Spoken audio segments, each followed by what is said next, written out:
Kembali lagi di channel saya, channel yang berbagi tutorial. Dan pada kesempatan ini saya akan kembali berbagi berkaitan dengan kinerja tahun 2024 yang terintegrasi dengan PMM. Nah, beberapa waktu belakangan Bapak Ibu, teman-teman semua, banyak sekali yang mengirimkan link webinar di beberapa grup WA. Kenapa itu disebarkan? Karena memang mungkin persyaratan pendaftarannya menyebarkan ke beberapa grup sehingga bisa terdaftar sebagai peserta. Bapak Ibu, perlu diingat bahwa ada beberapa hal-hal yang perlu dipahami terkait kinerja 2024 ini. Sehingga nanti kita tidak terjebak dengan berbagai webinar-webinar yang sebenarnya penting, tetapi kita perlu pahami dulu beberapa aspek yang perlu kita pahami dengan baik terkait kinerja tahun 2024 ini. Nah, seperti yang Bapak Ibu ketahui, variabel pengelolaan kinerja baik guru maupun kepala sekolah ini terdiri dari 4. Yang pertama adalah praktik kinerja, lalu yang kedua adalah pengembangan kompetensi, yang ketiga perilaku kerja, dan yang keempat adalah dokumen akuntabilitas. Nah, terkait praktik kinerja atau praktik pembelajaran dalam proses pembelajaran di kelas, ini kan kita pilih sesuai dengan indikator. Nah, ini sudah ada di video sebelumnya, sesuai dengan indikator yang ada pada rapor pendidikan kita. Nah, variabel inilah yang menjadi fokus kita. Mengapa? Karena variabel inilah yang akan dinilai oleh atasan. Ya, jadi praktik kinerja itu menjadi variabel penilaian. Lalu yang kedua, pengembangan kompetensi. Jadi kegiatan pengembangan kompetensi seperti pendidikan, pelatihan, kemudian seminar, webinar, dan lain sebagainya, itu menjadi variabel pertimbangan dalam menentukan predikat kinerja yang akan ditentukan oleh atasan di akhir. Ya, jadi kegiatan webinar, seminar tadi itu hanya menjadi variabel pertimbangan, bukan variabel penilaian. Lalu yang berikutnya adalah variabel penilaian, yaitu perilaku kerja. Jadi perilaku kerja termasuk variabel penilaian. Nah, yang terdiri dari 7 aspek ya. Lalu yang berikutnya adalah dokumen akuntabilitas. Nah, untuk dokumen akuntabilitas ini tidak dinilai, tetapi dikumpulkan. Jadi Bapak Ibu perlu pahami bahwa dari keempat variabel di pengelolaan kinerja tahun 2024 ini, yang menjadi variabel penilaian itu adalah praktik kinerja dan perilaku kinerja. Sedangkan pengembangan kompetensi hanya sebagai variabel pertimbangan. Kemudian untuk dokumen akuntabilitas itu sebagai dokumen yang wajib dikumpulkan tetapi tidak untuk dinilai. Nah, dari keempat aspek di atas akan menjadi acuan penilaian penilai dalam melakukan penetapan predikat kinerja pegawai. Nah, kemudian predikat kinerja akan menentukan angka kredit yang akan diperoleh pegawai. Kemudian Bapak Ibu, ini lagi-lagi dijelaskan ya. Ada 2 kategori variabel pengelolaan kinerja. Yang pertama kategori prioritas dan yang kedua kategori akuntabilitas. Nah, yang menjadi kategori prioritas untuk guru adalah praktik kinerja yang dilakukan guru dan menjadi prioritas peningkatan kinerja berdasarkan observasi kinerja. Ini dinilai oleh kepala sekolah sebagai atasan kita. Lalu yang kedua, kegiatan pengembangan kompetensi. Pilihan kegiatan pengembangan kompetensi sesuai dengan kebutuhan dan aspirasi karir pegawai di masa depan, serta kesesuaian dengan kebutuhan dan tujuan satuan pendidikan. Berkaitan dengan kegiatan-kegiatan pelatihan, ini juga disesuaikan dengan kemampuan kita sebagai guru. Ya.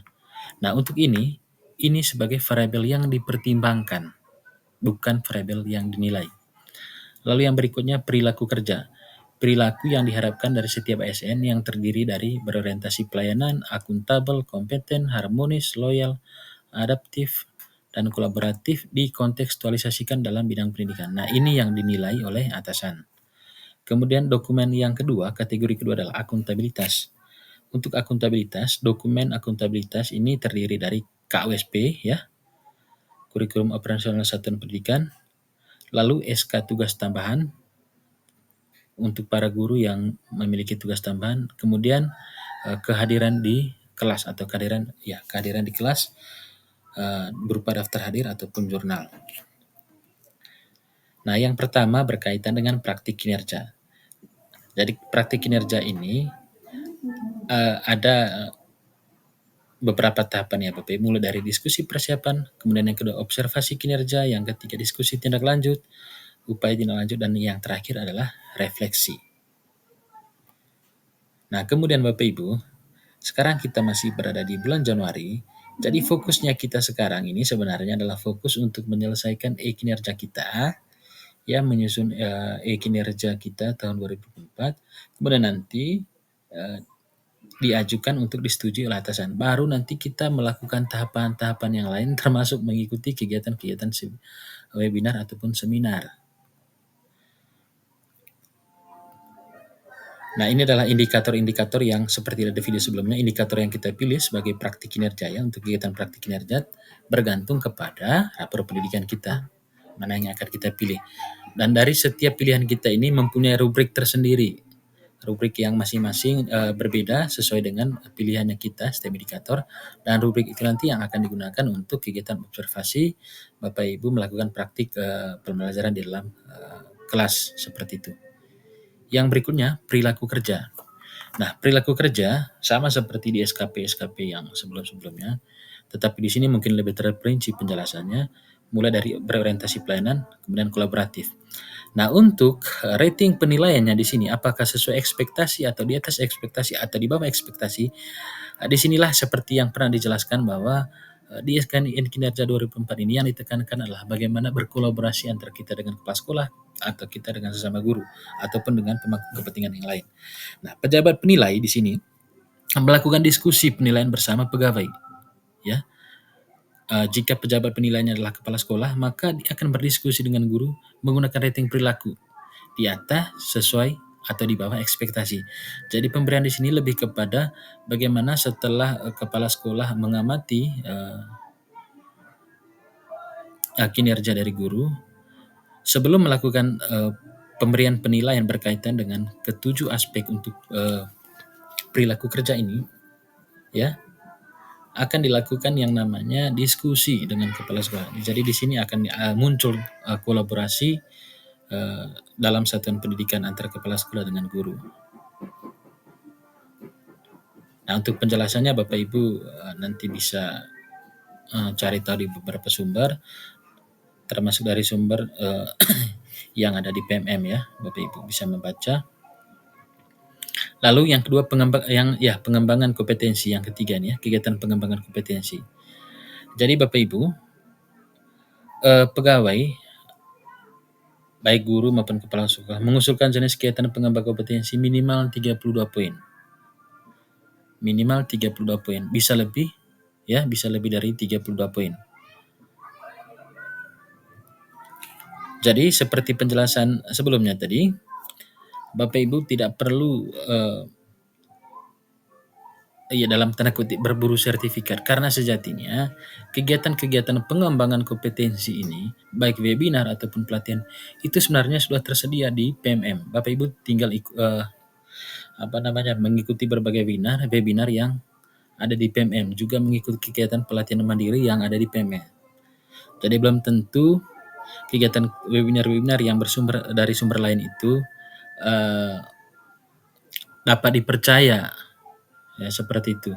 Jangan sampai Bapak Ibu terjebak karena ada beberapa modus penipuan. Jadi Bapak Ibu biasanya kan mendaftar di link. Nah, kita tidak tahu apakah link di dalam itu link pendaftaran atau link yang lain yang malah merugikan kita. Seperti itu Bapak Ibu. Nah, untuk dokumen akuntabilitasnya Bapak Ibu adalah KWSP tadi, kemudian seperti ini juga rencana kerja tahunan, dengan yang lain tadi yang sudah dijelaskan di depan. Nah, bagaimana terakhirnya Bapak Ibu proses penilaian dalam pengelolaan kinerja ini? Jadi penilaian dalam pengelolaan kinerja terhadap seorang guru atau kepala sekolah adalah kewenangan penuh pejabat penilai. Dalam hal ini, kepala sekolah mempunyai kewenangan untuk menilai bawahannya, yaitu guru. Kemudian angka kredit diperoleh seorang pegawai, dalam hal ini guru, melalui konversi predikat kinerja. Angka kredit berdasarkan koefisien angka kredit dengan faktor pengali. Nah, ini sudah ada rumusnya, jadi kita tidak perlu pusing lagi nanti karena semuanya sudah diintegrasikan ke kinerja yang ada di PMM, termasuk juga kinerja tahun 2023. Jadi angka kredit akan muncul dengan sendirinya di menu angka kredit sesuai dengan predikat yang kita peroleh. Nah, inilah koefisien angka kredit tahunan. Untuk ahli pertama ya 12,5, ahli muda 25, ahli madya 37,5 dan ahli utama 50. Nah, bagaimana cara menghitung koefisien angka kredit tahunan ini ke dalam predikat kinerja yang hasil akhirnya nanti adalah angka kredit yang kita peroleh. Nah, misalnya seorang guru muda mendapat predikat kinerja sangat baik.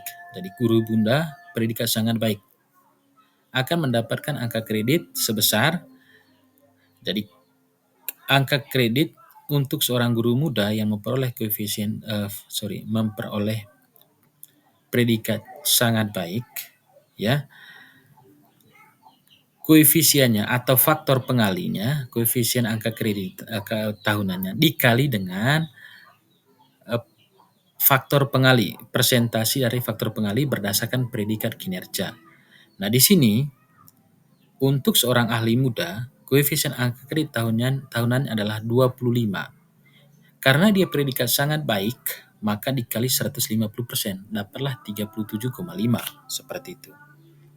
Nah, lebih jelasnya ada dalam Peraturan Menteri Menpan RB nomor 1 tahun 2023 tentang jabatan fungsional. Jadi konversi predikat kinerja tahunan menjadi angka kredit. Ini ya. Koefisien per tahunnya untuk ahli pertama 12,5, ahli muda 25, ahli madya 37,5, ahli utama 50.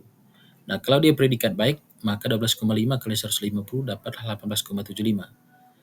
Kalau dia predikat baik, 12,5 kali 100% dapatlah 12,5 dan seterusnya. Begitu juga dengan yang lain ini. Bapak Ibu nanti tinggal mengunduh peraturan Menpan RB ini nomor 1 tahun 2023. Nah, ini ilustrasinya Bapak Ibu. Tadi dikatakan di awal bahwa kegiatan pengembangan kompetensi itu hanya sebagai pertimbangan. Tetapi yang menjadi variabel penilaian utama adalah praktek kinerja dengan perilaku kerja, ya. Sedangkan untuk kegiatan yang tadi, kegiatan pengembangan kompetensi itu hanya sebagai pertimbangan. Nah, misalnya ada 2 orang guru, ahli pertama, sama-sama ahli pertama. Rating praktik kinerjanya di atas ekspektasi pimpinan. Begitu juga dengan guru yang kedua, di atas ekspektasi pimpinan, ya. Kemudian poin pengembangan kompetensi di sini 56. Sedangkan guru B hanya 38 poin. Kemudian rating perilaku kerja sesuai ekspektasi pimpinan. Yang guru B di atas ekspektasi pimpinan. Nah, penetapan predikat kerjanya, meskipun tadi angka kreditnya dia besar, tetapi kalau diberikan penetapan angka kreditnya, penetapan predikat kinerjanya baik, maka mendapatkan angka kredit 12,5. Meskipun yang guru B untuk aspek pengembangan kompetensinya atau variabel pengembangan kompetensinya hanya 38 poin, tetapi predikatnya sangat baik, maka angka kreditnya dia lebih besar. Jadi seperti itu. Yang menjadi fokus utama dari penilaian ini adalah praktik kinerja, perilaku kinerja. Sedangkan pengembangan kompetensi ini hanya sebagai pertimbangan saja. Jadi begitu Bapak Ibu. Jadi harapannya untuk pertama di bulan Januari ini kita fokus menyelesaikan kinerja perencanaannya, lalu nanti disetujui, kemudian nanti baru tahap-tahap selanjutnya.